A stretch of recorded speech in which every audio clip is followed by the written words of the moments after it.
It's very commonly said that the root of most human unhappiness is the sense that one's life has no meaning. This is, I suppose, most frequently said in circles interested in psychotherapy, because the feeling of meaninglessness is often equated with the existence of neurosis.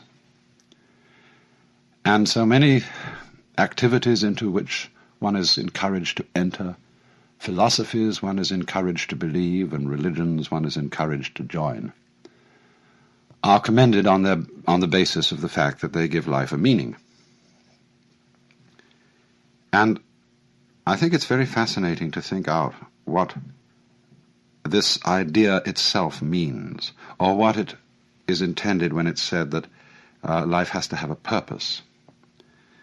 I remember so well as a child listening to sermons in church in which the preacher would constantly refer to God's purpose for you and for me, and I could never make out what it was, because when questioned about this, the reverend gentleman seemed to be evasive.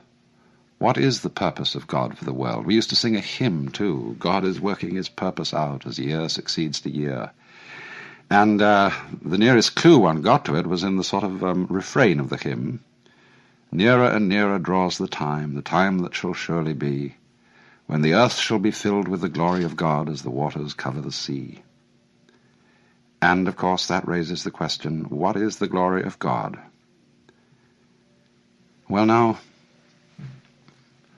it's pretty obvious, I think, that when we talk about life having or not having a meaning, we're not using quite the ordinary sense of the word meaning as the attribute of a sign.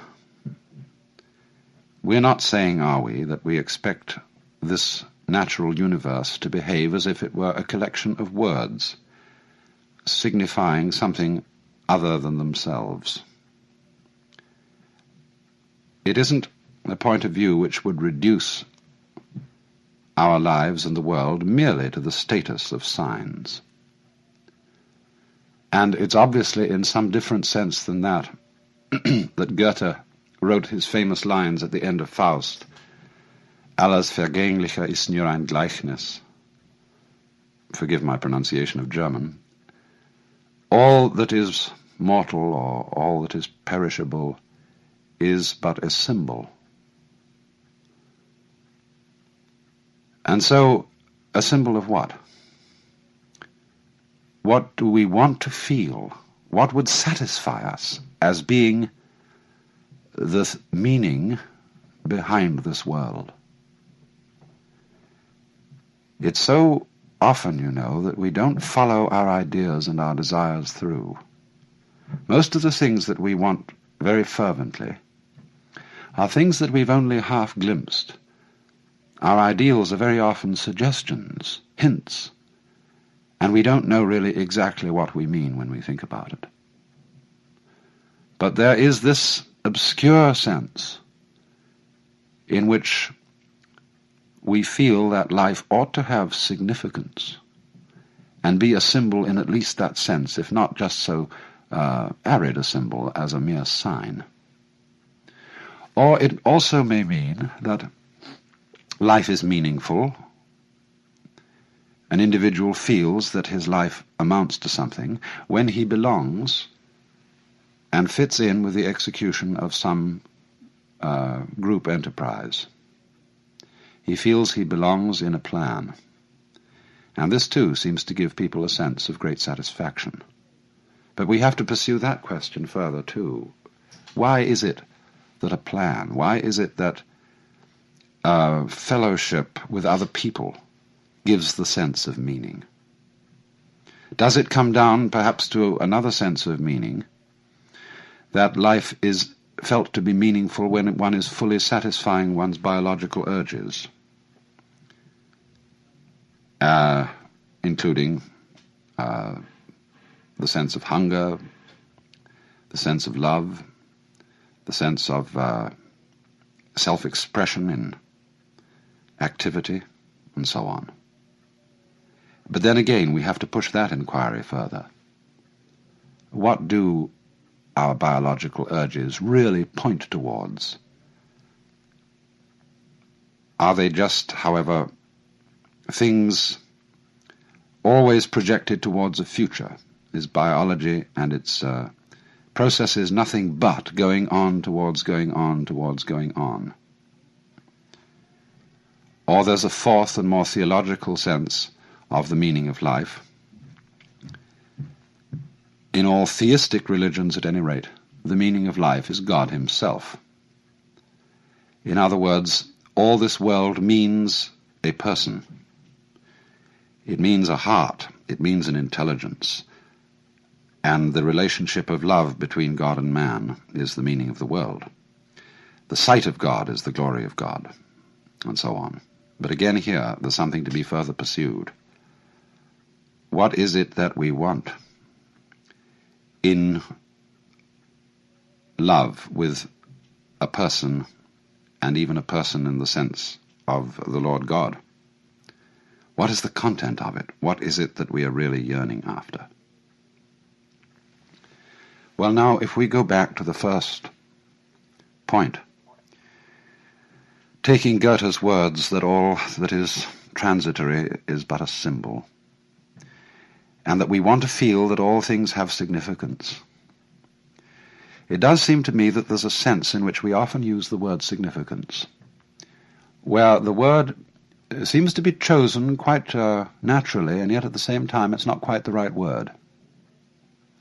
We say, for example, often of music, that we feel it to be significant, when just at the same time we don't mean that it expresses some particular kind of concretely realizable emotion, and certainly it's not imitating the noises of nature. Program music, which simply imitates something else, and it deliberately sets out to express sadness or joy or whatever, is not the kind of thing I mean. So often when one listens to the beautiful arabesque character of the Baroque composers, Bach or Vivaldi, it is felt to be significant, not because it means something other than itself, but because it is so satisfying as it is. And we use then this word significance so often in those moments when our impetuous seeking for fulfillment cools down, and we give ourselves a little space to watch things as if they were worth watching, ordinary things. And in those moments when our inner turmoil has really quietened, we find significance in things that we wouldn't expect to find significant at all. I mean, this is, after all, the art of those photographers who have such genius in turning the camera towards such things as peeling paint on an old door, or mud and sand and stones on a dirt road, and showing us there that if we look at it in a certain way, those things are significant. But we can't say significant of what so much as significant of themselves. Or perhaps significance then is the quality of a state of mind in which we notice that we're overlooking the significance of the world by our constant quest for it later.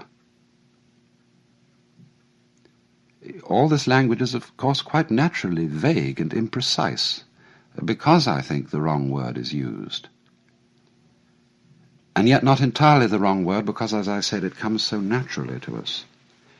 It was Clive Bell, the great aesthetician, who wanted to say that all the characteristic of art, especially the characteristic of aesthetic success in painting, was the creation of significant form. Again, a very vague, imprecise expression. But it certainly is an attribute, not only of those moments in which we are tranquil inside, but also of moments of deep spiritual experience, of what would be called moksha, or release in Hinduism, or satori in Zen. That in those moments the significance of the world seems to be the world, seems to be what is going on now. And we don't look any further. The scheme of things seems to justify itself at every moment of its unfoldment. I pointed out that this was particularly a characteristic of music. It's also a characteristic of dancing. And in the sensation of belonging with one's fellow men, in the carrying out of some significant pattern of life, which I mentioned as a second sense of the world being meaningful, again, the character of this feeling is, again, something that is fulfilled in itself. To dance is not to be going anywhere. When we dance in the ballroom, we don't have a destination, we're just going round the room. And it's in doing this, it's in executing the pattern, in singing the music with other people, that even though this doesn't point to anything outside itself, we again get the sense of meaning. And this is also obviously the case so often in the satisfaction of the biological urges. Does one live to eat or eat to live? I'm not at all sure about this. I'm sure I very often live to eat, because sitting around a table with people, I don't like eating alone, and enjoying food is absolutely delightful. And we're not thinking when we do this, at least certainly I'm not, that we have to eat because it's good for us, and that we've got to throw something down the hatch, as Henry Miller said, and swallow a dozen vitamins, just because our system needs nourishment. I remember quite recently there was an article in the Consumer Reports about bread, and there had been some correspondence and protests saying that the bread one bought, white bread one buys in the stores, is perfectly inedible and lacking in nutrition, and that it was much better to eat peasant-type breads, rough pumpernickel and things of that kind. And the experts replied that our white bread is perfectly full of good nutrients, and there's nothing really the matter with it at all. Well, I felt like saying, it isn't a matter perhaps of the bread being deficient in the essential vitamins. Bread isn't medicine, it's food, and one's complaint against it is that it's bad cookery. It tastes of nothing. And we do tend, don't we, to look upon food so often for what it will do for us rather than the delight of eating it. But if the satisfaction of biological urges is to mean anything, surely the point of these urges is not the fatuous one of mere survival,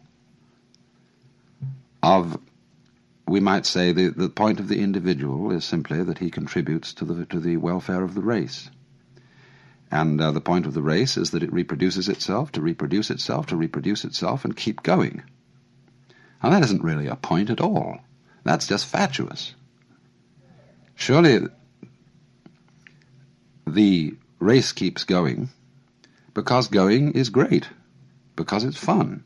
And if it isn't, and never will be, then there's no point, obviously, in going. I mean, looking at it from the most hedonistic standpoint. But then when we come to the question, what is fun? What is the joy of it? Again, we come down to something that can't very well be explained in the ordinary language of meaning, of leading to something else. And this, I think, becomes preeminently true if we think of it in theological language, that the meaning of life is God. In any of the theistic religions, what is God doing? What is the meaning of God? Why does he create the universe? What is the content of the love of God for his creation? Well, there's the frank answer of the Hindus that the Godhead manifests the world because of lila, which is the Sanskrit word for play. And this is likewise said in the Hebrew scriptures, or the Christian Old Testament, in the book of Proverbs, where there is a marvelous speech by the divine wisdom, Sophia, which, in describing the function of the divine wisdom in the creation of the world, in other words, is a manifestation of the wisdom of God, wisdom uses the phrase that in producing men and animals and all the creatures of the earth, wisdom is playing. And it was the delight of wisdom to play before the presence of God. And when it is likewise said in the scriptures that the Lord God created the world for his pleasure, this again means, in a sense, for play. And certainly this seems to be what the angels in heaven are doing according to the traditional symbolic descriptions of heaven. They are ringed around the presence of the Almighty, calling out, Alleluia, Alleluia, Alleluia, through all eternity. Well, Alleluia may have meant something originally, but as it's used now, it doesn't mean anything except, well, in our own slang, whoopee. It's an exclamation of nonsensical delight. And it was Dante in the Paradiso who described the song of the angels as the laughter of the universe. And this sense of nonsense as the theme of the divine activity comes out also very strongly in the book of Job. I always think that the book of Job is the most profound book in the whole Bible, Old Testament and New Testament. Because here is the problem of the man, the righteous man, who has suffered. And all his friends try to rationalize it and say, well, you must have suffered because you really had a secret sin after all and deserve the punishment of God, or because rationalize it somehow. And when they've had their say, the Lord God appears on the scene and says, who is this that darkeneth counsel with words without knowledge? And then proceeds to ask Job and his friends a series of absolutely unanswerable conundrums, pointing out all the apparent irrationality and nonsense of his creation. Why, for example, he said, do I send rain upon the desert where no man is? Most commentators on the book of Job end with the remark that, well, this poses the problem of suffering and the problem of evil, but doesn't really answer it. And yet in the end himself, Job seems to be satisfied. He somehow surrenders to the apparent unreasonableness of the Lord God. And this is not, I think, because Job is beaten down and that he's unduly impressed with the royal, monarchical, and paternalistic authority of the deity and doesn't dare to answer back. He realizes that somehow these very questions are the answer. I think of all the commentators on the book of Job, the person who came closest to this point was old G.K. Chesterton. He once made the glorious remark that it is one thing to look with amazement at a gorgon or a griffin, a creature who doesn't exist, but quite another thing to look at a hippopotamus, a creature who does exist and looks as if he doesn't. In other words, that all this strange world, with its weird forms, like hippopotami, and when you look at them from a certain point of view, stones and trees and water and clouds and stars, when you look at them from a certain point of view and don't take them for granted, they're as weird as any hippopotamus, or any imagination of fabulous beasts of gorgons and griffins and things like that. They are just plain improbable. And it is in this sense, I think, that they are the Alleluia as it were, the nonsense song. Why do we love nonsense? Why do we love Lewis Carroll with his "'Twas brillig and the slithy toves did gyre and gimble in the wabe, all mimsy were the borogroves and the momraths outgrabe"? Why is it that all those old English songs are full of Fal-de-riddle Ido and Hey Nonny Nonny and all those babbling choruses? Why is it that when we get hep with jazz, we just go booty booty boopty boo and so on and enjoy ourselves swinging it? It is this participation in the essential, glorious nonsense that is at the heart of the world, that isn't going anywhere, that is a dance. But it seems that only in moments of unusual insight and illumination that we get the point of this, and find that thus the true meaning of life is no meaning, that its purpose is no purpose, and that its sense is nonsense. But still we want to use about it the word significant. Significant nonsense? Yes, nonsense that is not just chaos, that is not just blathering balderdash, but that has in it rhythm, fascinating complexity, a kind of artistry.